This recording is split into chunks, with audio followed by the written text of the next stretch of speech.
Bonjour à tous, voici la Minute du Bonheur. Et aujourd'hui, situation désespérée.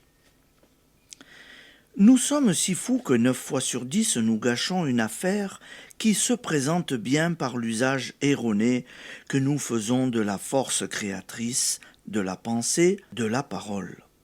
La moindre anicroche éveille l'inquiétude.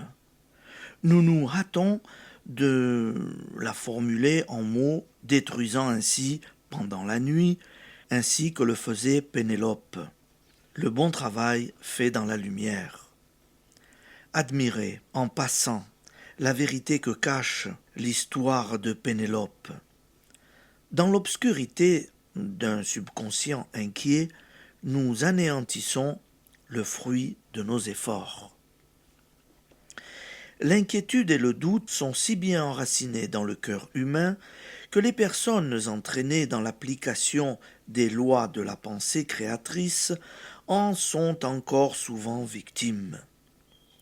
Mais leur guide intérieur leur donne non moins souvent des preuves si éclatantes de sa puissance qu'elle s'affirme de plus en plus dans la certitude. Les plus belles preuves leur sont données dans les cas désespérés. Pourquoi ? Parce que dans ces cas-là, où le bon sens humain interdit l'espoir, il n'y a plus qu'à s'en remettre intégralement et sans commentaire à la grande force qui est en nous et qui ne demande qu'à agir pour nous, à condition que nous n'y fassions pas obstacle. Un exemple.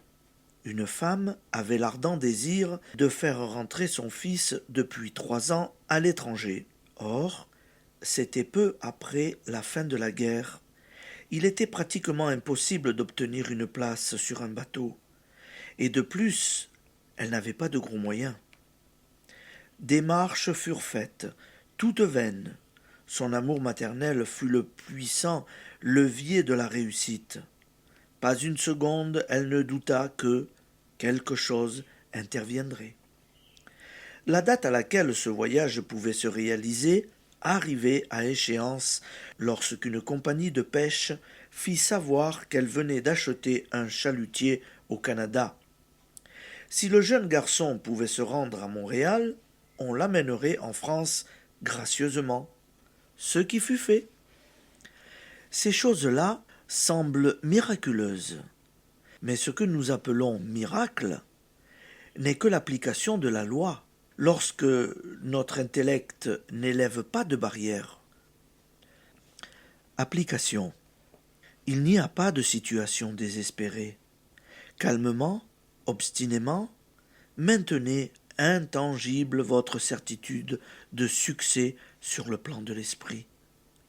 Vous ne devez jamais vous tenir pour vaincu. Allez, bonne journée, amis auditeurs, et à demain.